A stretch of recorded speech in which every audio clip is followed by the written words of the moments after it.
Hello, welcome to another exciting edition of Hardfire TV. My name is Cameron Weber. Thank you for watching our show. Today's show is the second of our series about the second Donald Trump administration and how it resembles corporatism. Our second show. Corporatism is when the government prioritizes the state over the individual under the guise of nationalization and militarization. Nationalism and militarization. The means of production are privately owned, but power is exercised by the state in production and distribution. And we should also say media control. Corporatism is also when you have the state tries to control the media, and we've seen censorship recently as well. Welcome back to the show, Derek Sacerdote and Greg Smith, to discuss Donald Trump's corporatist agenda. Good morning. All right. Oh, Greg's in Australia. He's giving us the Australia perspective. Derek is here in Brooklyn, and he and I have done at least 7 shows about crony capitalism and about how the state provides special business favors to certain special interest groups. And this is now a follow-on to that. Corporatism is just a form of crony capitalism, I think. Right. It's a special case. Special case. I think we'd all agree on that one. The special case. It's a special case. It's a federal case. Very good. All right. So we began this series stating how the idea of corporatism began in the 1930s with a comparison between the 3 New Deals, Mussolini, Italy, Hitler's Germany, and Roosevelt's United States. The 3 New Deals. I want to put what we are discussing now and what we were calling the 21st corporatism into perspective, 21st century corporatism into perspective. Some people believe that some people believe that presidential executive orders are an abuse of power because Congress is supposed to write the laws, not the president. So people are accusing the current president, Donald Trump, and his second administration to being one of the largest abusers of executive orders in American history. But I wanted to show you that that's not true. Here's the number of executive orders signed by each U.S. president. And you can see that Roosevelt by far is in the 1930s, FDR is by far the worst abuser of executive orders. And then during World War I, you have Woodrow Wilson abusing executive orders. Then you have in the 1930s, you have Herbert Hoover, and then down towards the bottom, you have current era, George Bush, Barack Obama, and Donald Trump. And so the executive order abuse today is not quite as bad as it was during the original corporatist period, thankfully. Do you have any feel for the nature of those executive orders? Are they similar in subject and intent of the current ones, or are they different things? Maybe that's the difference, not the number, but the. I know I've studied Woodrow Wilson lately. He did a lot of executive orders, say during World War I, kicking out people who were socialists and anarchists. Alien Sedition Act, was written. So that was an executive order asking Emma Goldman. So I can speak. Same kind of thing. Expelling people who the federal government doesn't want here. People who. So what's the intent? What's the real purpose of an executive order in the purest sense? Derek? What are the rules around it? Are there rules around it, or is it there are no rules? That's the rule. The rule. But I always my understanding was that there were directives that were a president's way of prioritizing enforcement of existing laws, not making new laws, not legislating, but there's lots of laws that are enforced to varying degrees, Yeah. and or enforced in a somewhat loose manner. So the idea was that the president can direct certain laws to be enforced in a priority way, or enforced in a particular way. Not that he's making new laws. I think that's the part that becomes great in some areas. He's stretching the boundaries of the way the laws are implemented, I think. And then it goes through the court system, right? So is it legal or not? Is he following an existing law or is he making something new? yeah, and what's his name prior to that? The current president, the president before the current president, the one who did all these executive sign things. The penny With automatic pen sign. I'm not even going to mention his name. He did tons of Made us COVID era executive orders, right? Go ahead, Derek. he made us more aware of it. He made it more dramatic. He put it into the kind of vocabulary. Well, yeah, he did. Those were for pardons, government at the very end of his thing. oh yeah, that's a So the different executive subject orders, altogether, isn't it?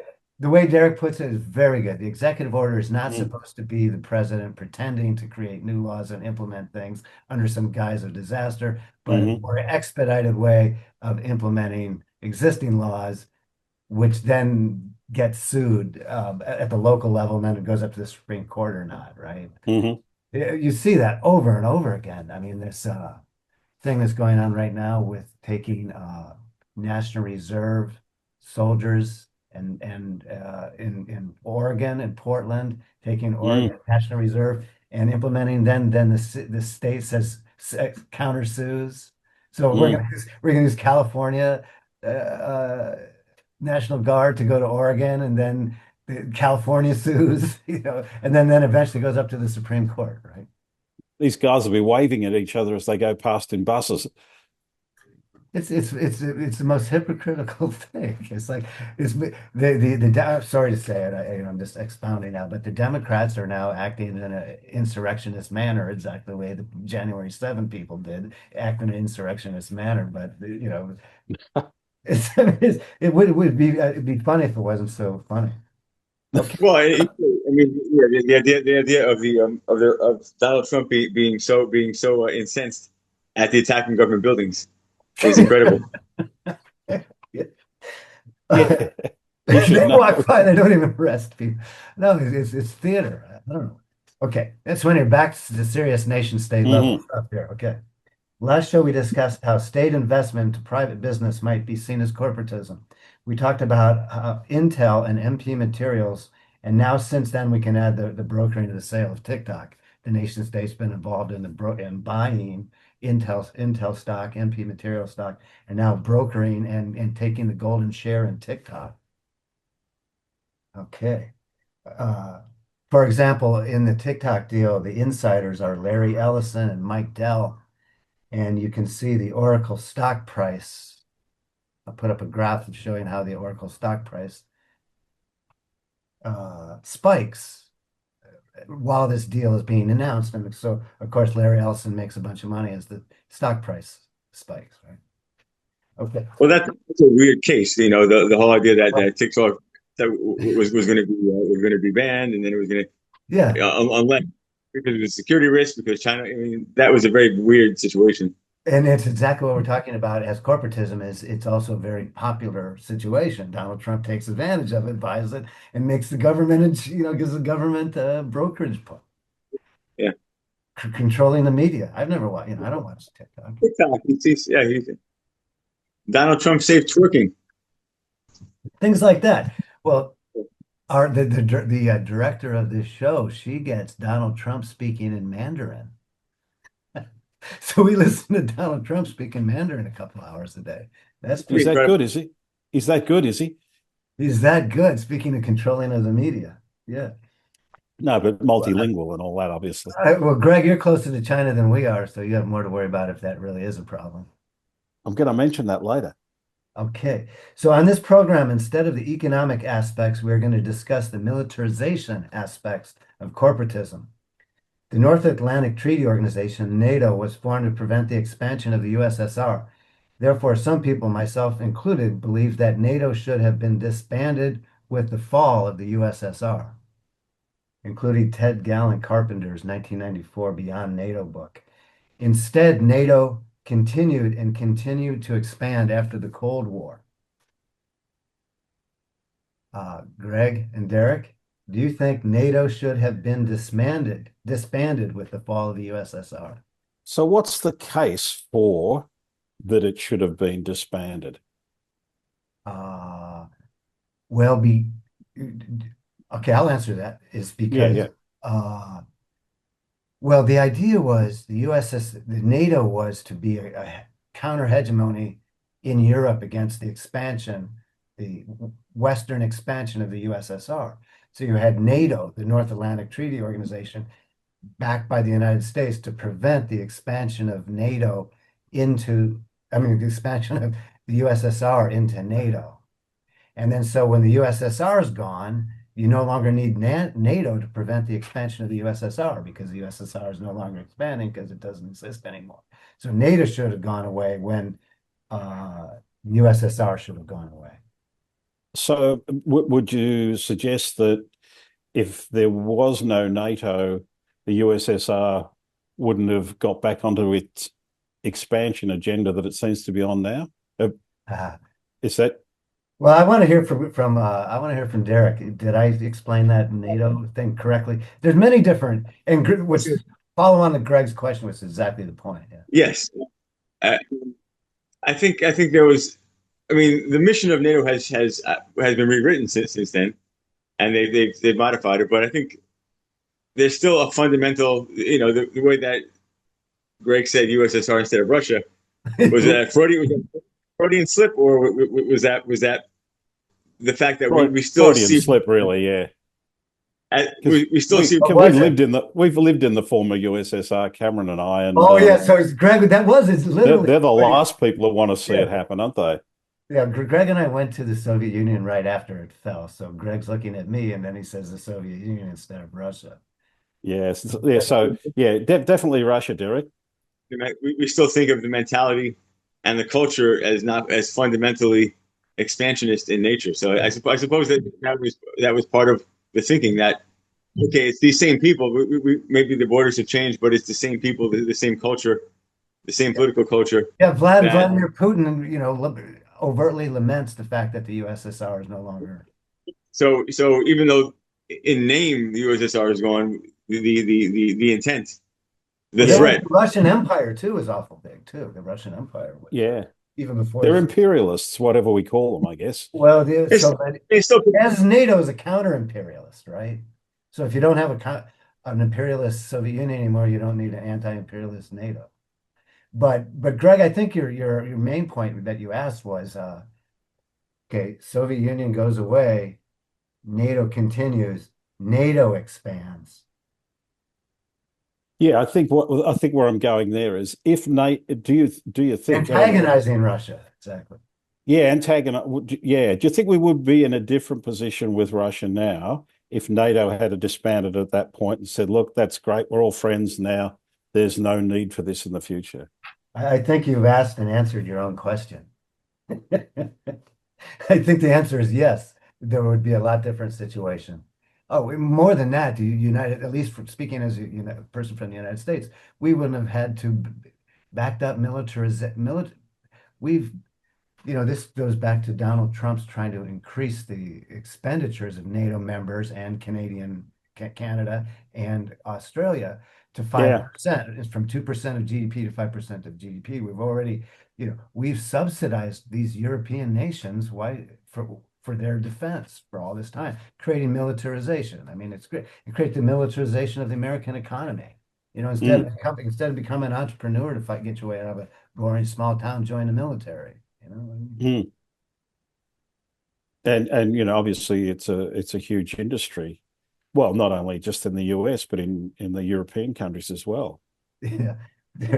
Well, we have a whole TV program dedicated to the expansion issue and how it relates to the current situation in Ukraine, if viewers are interested. We're calling the situation, will it be the new Vietnam? We said that. Anyway. A very good question. Anyway, sorry, I'll let you get things back on track. Okay. Just as Roosevelt's land lease in Europe in the 1930s represents militarization, so is the current administration's Europe policy. In June 2025, NATO members agreed with the U.S. proposal to increase the percentage of their economy spent for defense spending from 2% to 5%. Greg, Australia's been asked to do the same, right? 5%? Yeah. And Canada. And that there's not a lot of resistance to that here. And you mentioned China. Well, So, Greg, my Canadian friend, he said, "Oh yeah, we're more than co Canadian co-author." Uh, he said, "Oh yeah, we're more than happy to go up to 5%. We just don't know what to spend it on." That was my question. Is there what percentage of NATO spending is military? Is there non-military investment? The whole thing about NATO. Oh, what European investment? Oh boy, they've got a welfare state that makes ours look like a softball league in terms of transfers between countries. Oh yeah. Yes. Oh yeah, they have agriculture policies and tech policies and cultural subsidy policies and all kinds of things. But they've been piggybacking on us militarily, up until the Trump eras, I think. but just going back on that point that you made there about I think we're around 2% or a bit above, like most of those other countries, Right. and we understand that the US is suggesting that we bring it up to 5%. Suggesting. And yeah, things because we're not part of NATO, so we're sort of when we sit outside of that. There's another thing called AUKUS, AUKUS. Right. Well, let me just say, next time there's a financial crisis, you want to bail out from the Fed, you better follow the 5% policy. No, I'm kidding. I feel like they're part of the mafioso, the international mafias. You must do the Donald Trump's bidding. Oh, it's it's But in terms of the people think and the population, that there's this mention of the 5%. It's not an issue here. People are not saying, yeah, this is a fantastic thing. It's just not something they worry about too much. But yeah, the thing is, though, because of China has spent a lot of time in the Pacific yeah, building things and being very kind to all those small Pacific nations, right, that's exactly. caused a lot of concern in Australia. And it's interesting what things concern average people. And the Yeah, 5% thing, I don't think they really thought about that. The government's the government. They'll find the money, they tax us. Don't worry about it. But the presence of China in these Pacific nations is something people do notice and right. do care about. So uh, when an increase in defence spending comes up, Uh, there's not a lot of people objecting to it, oh, okay. because they are aware that China is building its presence. Yeah. So the exact percentages doesn't matter, right? No, I don't think. No, they don't worry too much.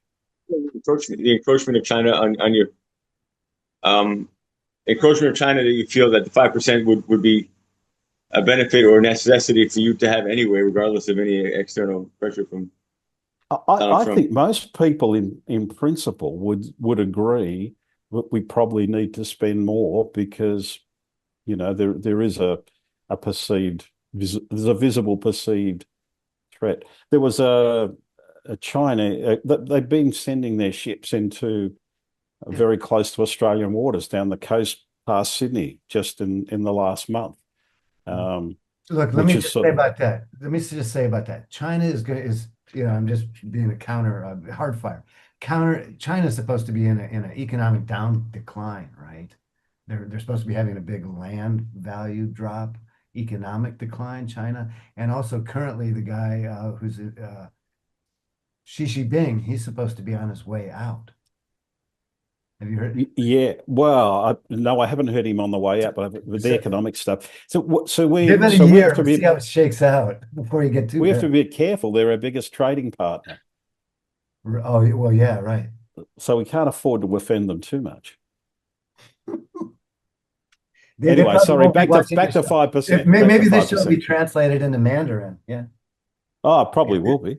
Okay. Well, So biggest trading partner, maybe you can say whatever you want because maybe they need you as much as you need them. I think we need them more than. Yeah, I mean, um, a fair amount of our uh, export is in iron ore going to China. So yeah, when you speak of the economic downturn over there, particularly in the building industry, it has a direct impact on the amount of iron ore that they buy from Australia. And it's such a big part of our economy that any fluctuation in that has a ripple effect. And U.S. isn't being and Donald Trump's corporatism isn't being very friendly in terms of open trade with people. That's for sure. So that's right. Let me ask this: it seems ironic or hypocritical that the current administration is critical of the UN, obviously, right? The current president attended the UN and made very good critiques of the UN, yet he's doing the exact same type of international coordination that he critiques the UN for. Do you think that's hypocritical? Yeah. Well, I mean, the UN and the NATO are fundamentally different organizations. Exactly. All right. So what I wanted to show was that some of the NATO members will be hard pressed to devote 5% of their economy to defense. Just to be humanist here, look at 5 minutes left now. Yeah. Just look at people like Montenegro, North Macedonia, Albania, Slovenia, Latvia, Croatia, Bulgaria, Lithuania. They're going to have a hard time. Like Australia might not have a hard time taking 5% of your economy and spending it on defense, but some of these smaller European countries are, it's not very kosher to require them to. The money has to come out of other things, doesn't it? It's something like that, yeah. Then they can also pull out of there, and then you get back and they're going to be absorbed by Russia. All right, so we only have 5 minutes left. There was, of course, the nationalistic Buy America idea behind the new 5% militarization quota. The U.S. administration is asking that the increased NATO member military purchases be of U.S. weapons and defense systems. So, okay, NATO members, Australia, Canada, go from 2% to 3% of the GDP, and we, the U.S. military-industrial complex, will be happy to sell you those weapons. It's a bit like the big grocery chains mandating that you'll now spend this percent of your income on groceries and you will be buying them from us. Yeah, exactly. What could be fairer than that? The mafia. It's a mafia. Yeah. It's a protection racket. Okay. Yeah, it's a protection racket. Okay. Well, we got to the bottom of that pretty quickly. It's almost a subterfuge. The administration is not taking a position on channeling weapons to Ukraine directly. Rather, it's asking that NATO members buy U.S. weapons and then decide what to do with them, which I think probably a better way to do it than requiring, overtly. At least you are getting money being taken from more than one source. That is showing blatant as politics. Donald Trump has shown that politics is blatantly business. You know what I mean? That's an honest thing. That's transparency, yeah. It's transparency. Okay, just for historical perspective, Eisenhower warns in 1947, be wary of the military-industrial complex. NATO is formed in 1949. Right. Maybe making military assistance as explicit is better, more honest, than keeping it in the shadows, more transparency. And Trump can also get credit for showing how the general population, how self-interested politicians really are. Okay. Promoting war material as an export industry seems to me as making nothing great again. It makes the U.S. a weapons dealer as part of the explicit foreign policy. We were arms dealers before both world wars. I mentioned Roosevelt's Lend-Lease program, which led to the United States involvement in World War II. But isn't there good profits for some in militarization and war? That's a question. Of course there are. No doubt at all. But is the question really, are military conflicts any more likely, or what we perceive as military conflicts, any more likely to occur in this context as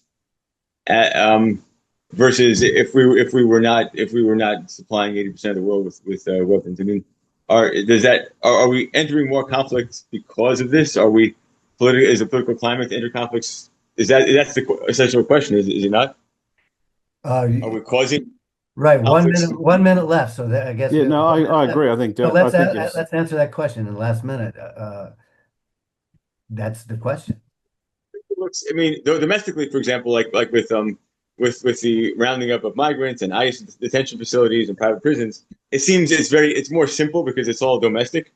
Uh, But I national, would prefer that countries make their own decisions about that.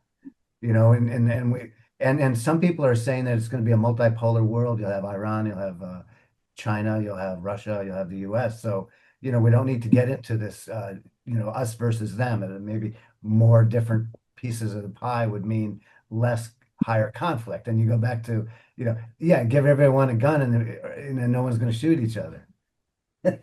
That's a good point. Greg, you were going to say something? No, I was just going to say, I thought Derek summed that up pretty well in terms of what the real question is. Yeah, I learned something. I learned something every time we have a show.